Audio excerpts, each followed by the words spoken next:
41 குடும்பம் ஏன் குடும்பங்க, ஏன் இழப்பு இது, உங்க இழப்பு கிடையாது. பெட்டிஷனர் நானு பேசுறது கேளுங்க, ஒரு நிமிஷம் பேசுறது கேளு, கேள்வி கேட்டா பேச விடுங்க.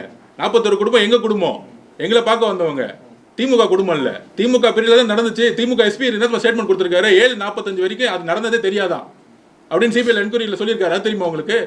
பெட்டிஷனரா நான் போனேன். எங்களோட பெட்டிஷன் என்ன, இங்க எஸ்ஐடி போட்டாங்க, எப்படி போட்டாங்கன்னு உங்களுக்கு தெரியும், எவ்வளவு கண்டம் நடந்துச்சுன்னு உங்களுக்கு தெரியும். அதை பத்தி கொஸ்டின் கேட்டீங்களா எப்பயாச்சும்?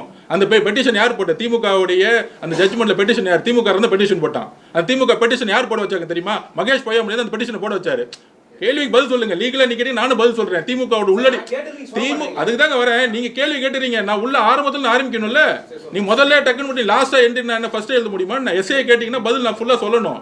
நீங்க கேள்வி பதிலுக்கு எஸ்ஏ எழுதணும். அப்ப மதுரை இங்க சென்னையில் வந்த ஜட்ஜ்மெண்ட் பெட்டிஷன் போட்டு திமுக போட வச்சு மகேஷ் பொய்யாமொழி. யார் நடிச்சது? முதல் நைட் வந்து மகேஷ் பொய்யாமொழி. யார் பலன் நடந்துச்சு? உதயநிதி.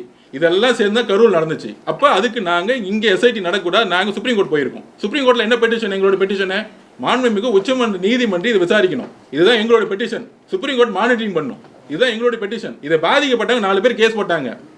திமுக பத்தி உங்களுக்கு எல்லாம் தெரியும்.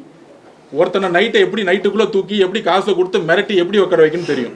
4 பெட்டிஷன்ல 4 பெட்டிஷன்காரங்களும் எங்களுக்கு சம்மந்தம் கிடையாது. நாங்கள் பெட்டிஷன் எங்க பெட்டிஷன் மட்டும் தான் பண்ண முடியும். உச்சநீதிமன்றத்தோட மூத்த வழக்கறிஞர் எங்களுக்காக ஆர்குமெண்ட் பண்ணாரு. அந்த பெட்டிஷன்ல பாதிக்கப்பட்ட 4 பேர் வந்தாங்க. 4 பேர்ல திமுக காரன் நைட்டோட நைட்டை தூக்கிட்டாங்க. தூக்கி பதில் வந்து ஆன்லைன்ல பண்ண வச்சாங்க.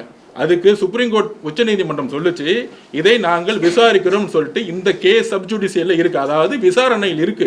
அது உண்மை வரும்போது உங்களுக்கு தெரியும். என்கிட்ட எதுக்கு இந்த கொஸ்டின் கேட்கணும்? சுப்ரீம் கோர்ட் விசாரணை இருக்கும்போது, சுப்ரீம் கோர்ட்ல விசாரணை இருக்கும்போது நீங்களும் பேச முடியாது, நானும் பேச முடியாது. ஆல்ரெடி அந்த கோர்ட்ல விசாரணை போயிட்டு இருக்கும் பொழுது அங்க ரிஜிஸ்ட்ரி தான் விசாரிப்பாரு. அதை பத்தி எனக்கு தெரியாது. நீங்க பெட்டிஷனர் தான் போய் கேட்கணும்.